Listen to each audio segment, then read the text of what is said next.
Let me tell you a little story about how I installed a somewhat soundproof door and used a bread knife to help me get the job done. But that was my own foolishness.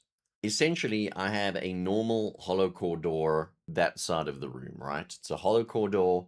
And so there's a lot of sound coming to the room. And I'm trying to make YouTube videos and I'm trying to record more videos more often. And I need to have a quieter environment on the inside here because particularly on the outside, there's a 2-year-old running around, a 7-year-old running around, you know, and other people too, and traffic. There's just all kinds of stuff going on. So I wanted a calmer environment. And after doing some very deep YouTubing, as one does, I discovered I need to get a hardwood door and then need to soundproof that hardwood door. So that's what I did. I went to the hardware store. I got hinges. I got a solid wood door, which they call a fire door here. Apparently, you typically use it on the outside of the building, maybe something like that. Doesn't seem particularly waterproof to me, but nevertheless, it weighed a ton. They delivered it. I got mother ass hinges on this thing, and I then chipped the hinge slots into the thingy, into the side of the door, attached the hinges. That went perfectly. I actually ordered wood chisels to do this, which I've never used a wood chisel before, but it was going pretty smoothly at this point.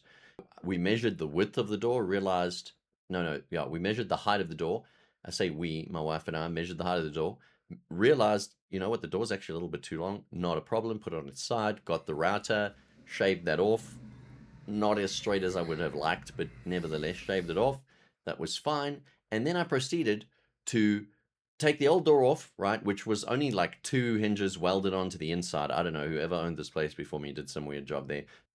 And then marked holes, pop riveted 4 different heavy duty hinges, well, four of the same heavy duty hinges onto the door.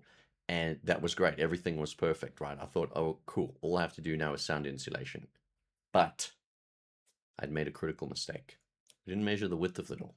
It was too wide. And now it has 4, 8, 12, 16. It has 16 pop rivet points. So this thing's riveted to the steel frame. I'm unwilling to draw those things out, take the door off and do that. Mind you, in hindsight, I probably should have just done that. But you don't understand how heavy this door is. I don't know how heavy it is, and I'm not exactly built like a tank or anything, but it was freaking heavy. My wife and I were not prepared to move that thing. So I was like, no worries, no big deal. I'll just trim the door while it's on the hinges vertically. That was a fatal error. Several hours of the router failing me, trying a hacksaw, using kitchen knives, because I don't really have anything else, a normal kind of saw basically, to cut that, uh, to try and shave it down nicely, right? Just all kinds of hack methods you could imagine. And you know, slowly but surely destroying the side of the door, right? I'm trying to get it to fit, right? A nice fit. What ended up happening was I ended up realizing I could use a bread knife, hold it in 2 hands with like a cloth on the one side so that I wasn't, you know, biting the blade into my hand and shaving down like this on the vertical side of the door.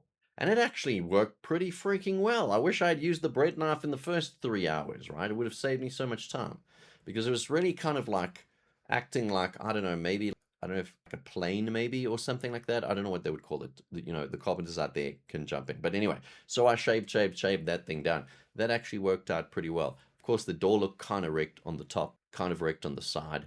So I had to figure out how I was going to do this. I ended up using contractor's acrylic to fill small areas, and then I used Pratley putty, which is like a moldable putty, as well as green stuff for like plastic models, to fill a big section at the top of the door that didn't exactly end up being cut very straight because I still need my sound insulation done.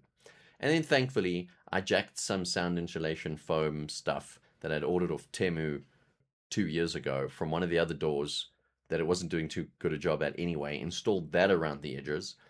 I then trimmed a plastic channeling that you use for cables for like behind a TV or whatever.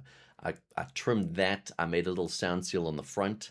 I had already got a bottom of the door sort of rubber seal thing that I also got off Temu that you sort of slide on, right? You slide it on and it can seal the bottom for the wind and such. Not that there's wind inside the house, but you know what I mean.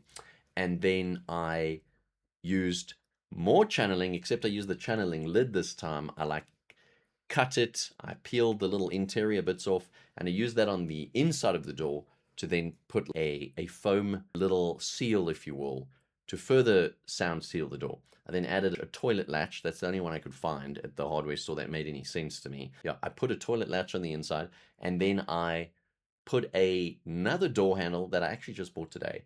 I screwed that in because it was getting very hard just holding that little latch to try and open it from the inside because it's quite a tight fit. But the sound seating is actually pretty good, right? And yes, and then on the outside, I just used the normal door handle that used to be there, but it's not super solid. But anyway, as you can see, it's kind of a bit of a hack job to some degree. It looks okay at the end of the day. I think it does look okay, and it gets the job done. That's for sure.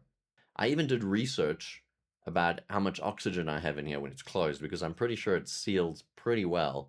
So, but apparently I should be fine for a few hours before the room starts getting filled with my own carbon dioxide, and then you start getting brain fog, tired, and dizzy.